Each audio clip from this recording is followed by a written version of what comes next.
কিছু কিছু মানুষ মনে করে অন্যের খারাপ করে হয়তো ভালো থাকতে পারে, কিছুদিন থাকতে পারে, সব সময় কিন্তু থাকতে পারে না।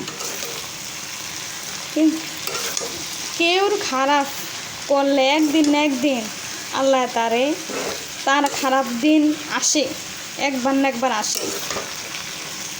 ভালো একমাত্র আল্লাহ বলতে পারে কে খারাপ কে ভালো, কিন্তু কেউর খারাপ কইরা কেউ কোনো দিন মানুষের কাছে ছাড় পাইল, আল্লাহর কাছে ছাড় পায় না।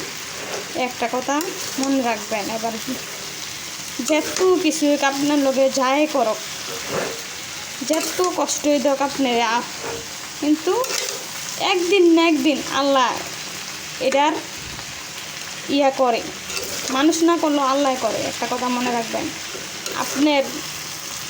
আপনার লইয়া উপহাস করব, আপনার লইয়া খারাপ মন্তব্য করব, বা আপনার আপন মানুষ থেকে সরাই নিব, কোনো দিন সত্যিকারী মানুষ হয়তো কষ্ট পায় কিছুদিন, কিন্তু আল্লাহ তারে ধৈর্য পরীক্ষা করে।